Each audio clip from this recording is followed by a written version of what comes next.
Cheers, guys. Epix911, welcome to the Elitist Geek VR news for Monday, November 7th, 2016. Let's jump right into VR, guys, and start with a little science fiction snippet, namely Star Wars Rogue One, which will be coming out to theaters next month. And kind of the same opinion how I am with games, not so much the hardware, but the games themselves. The hardware brings the games is what I like. It's the same with science fiction for me. The movie can be whatever. It brings science fiction. I'm happy. And it's the same Star Wars, Star Trek, check to both, like them equally. I really do. About the only tiebreaker would be classic series Doctor Who.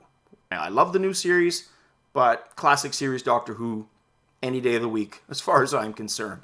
But back to the Star Wars movie. There's also a virtual reality tie-in called Battlefront Rogue One X-Wing VR mission. And we'd heard about this a few months ago, but no real firm date. So hopefully, and at least that's where speculation is going, is that the game gets released before the movie, which would give us, I think, about 4 weeks roughly.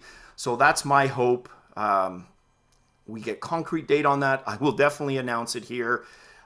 It would be okay if it was released after. Again, if it comes down to not being polished enough, take the time that you need, right? Wait a few weeks, months, whatever it takes to not butcher it. But if it's ready and it's that close, definitely release it. So let's jump into the news. Project Sansar. And this is a project from Linden Lab, and these are the guys behind Second Life. Now, admittedly, as much of an online gaming junkie as I've been, Second Life, which really isn't a game, it's kind of more literally a second online life, isn't necessarily something that didn't appeal to me. It's just not something I ever got into. World of Warcraft, EverQuest, Dark Age of Camelot, Ultima Online, on and on and on. Those were the games that kind of held sway for me. So I don't really know a lot about Second Life. But Linden Lab is working on an alpha project right now called Project Sansar. And it looks pretty damn cool. It looks to basically allow creators to create whatever they can envision. And ties together, different worlds, really.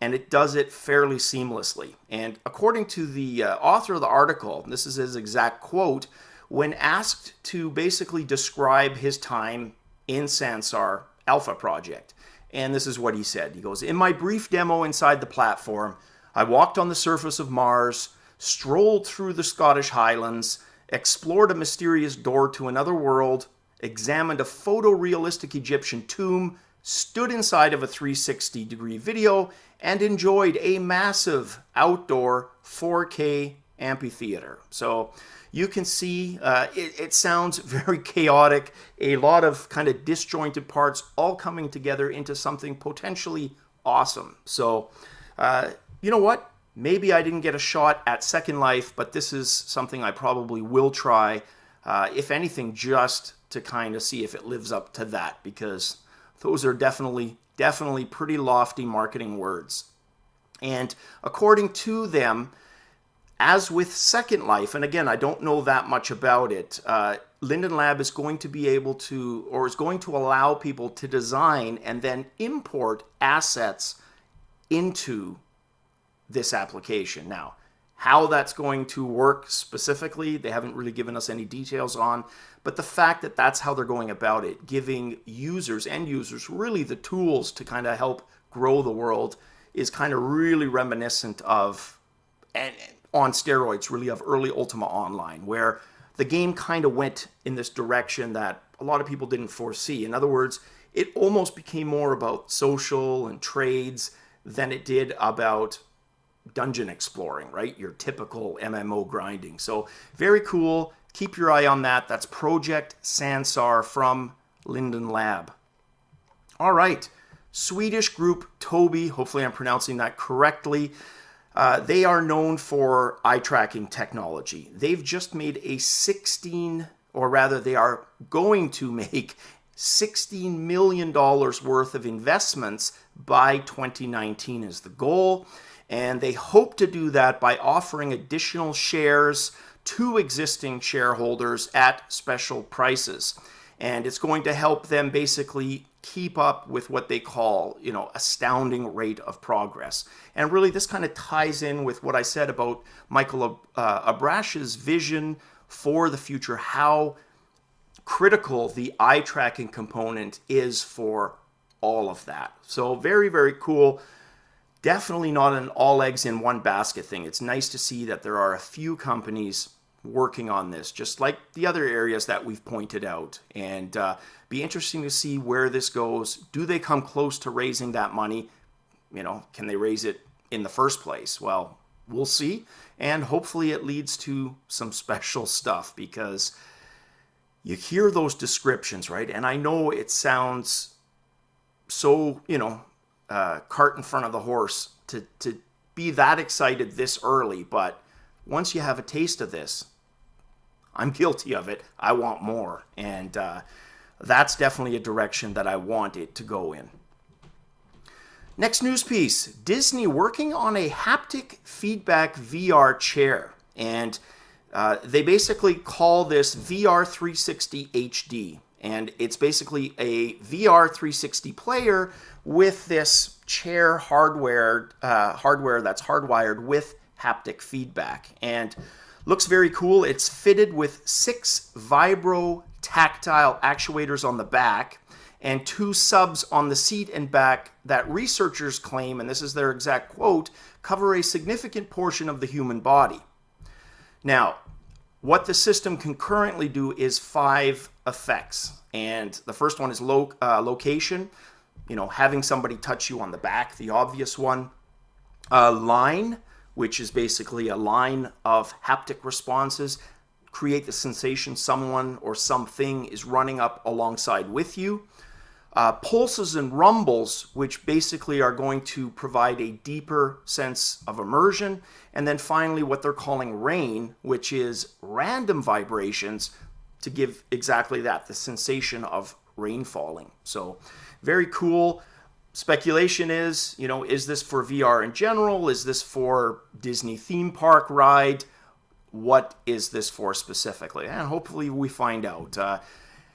I'm kind of the opinion right now there is just so much. I mean, look at what we've reported on this channel and other VR sites over the last few months. There's so many freaking devices out there, right? Haptic feedback devices. They can't all be successful, and they won't all be successful. In fact, most may not ultimately be successful. So, it's one thing to report on them, another to get excited, but a whole other thing to realistically expect them to, see this through all the way to fruition and have it be successful. But still very, very cool.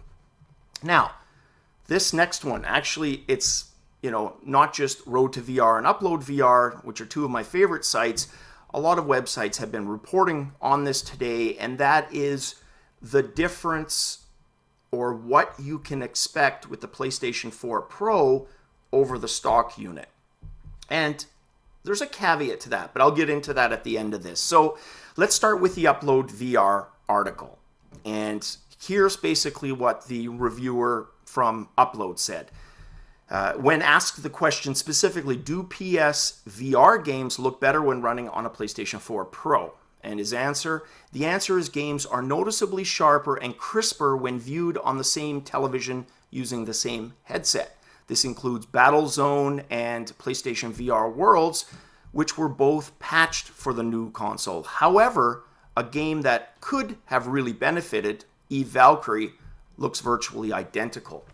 And again, I'm going to get into that and elaborate a little bit, but I just want to look at Rode VR's take on it. So their take was almost no discernible difference in the PlayStation VR experience between the two.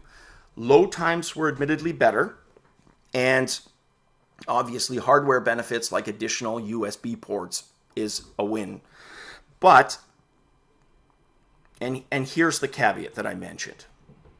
It kind of makes sense, and it's not something I think to kind of get overly worried about or concerned about, because the games, both magazines, and someone pointed, a variant of this out in one of the articles comment section, is these are based on patched games, right? Now, patching means they could have literally just thrown a couple of things in there to date, and that's why they're virtually identical. The matter of fact is there is enough hardware difference, even though I'm not as happy with the PS4 Pro as, say, Microsoft's, which is considerably more powerful. That doesn't mean there's not going to be a discernible difference. It just means it's probably going to require additional patching for older games, right? Existing games, or ground up development. And we're not going to see that for a while. In other words, experiences or games programmed from the ground up to take advantage of the PlayStation 4 Pro. So I wouldn't get too worried or too excited, whatever your reaction is, right, with regards to the PS4 Pro. Simple matter of the fact is, yes, it's going to have a difference. Is it going to be huge? I suggest just waiting a few more months, allowing some of these, from the ground up games to start trickling through, then make your comparison. And when I say a few months, I'm talking more 6 to 12 months, because it's probably going to take a little while. In other words, if you have a PlayStation 4 console like me, I wouldn't be in a rush to upgrade. If you have neither, and you're, looking at entering the PlayStation marketplace, absolutely no-brainer in my opinion. You go for the Pro, take that $100 whatever difference it is and get the PS4 Pro, because it will provide steady benefits and advantages the longer it's out there. All right. Now, this next and last story, I thought this one was really cool. A British World War II hero, his name is Frank Mook, and he helped liberate Armentières, a town in northern France, or Armentières. Don't know the specific pronunciation for that, so forgive me. But what they did is went to this town and with a 360-degree camera filmed the locals' appreciation for Frank, because he's 91 years old. He was like 19 when he fought in World War II, in 44 during the liberation. The chance of him getting there, admittedly pretty slim at that age. So they went there, they filmed children singing, and, fairly elderly looking mayor giving Frank his thanks and appreciation on behalf of the whole town, and awarding him the town's medal. So I thought that was very cool, but the coolest part was them presenting him with the VR headset to view the 360-degree experience of what they filmed there. And it was just magical. Like, you could just see the appreciation, right? That, this was something that happened so long ago, yet, for Frank, he has days where the images of losing friends, which he said he lost quite a few of over in France, are probably as raw and real on a given day, as what we did this morning is for you and I. So very cool, very touching story. That's kind of goes without saying. Just another example, yet again, where VR just goes beyond the game experience and delivers magic, really. All right, guys, that's it for the news today. As always, cheers. Hopefully get in at least one game video today. If not, there's always tomorrow. Cheers, guys, and definitely catch you on the VR flip side.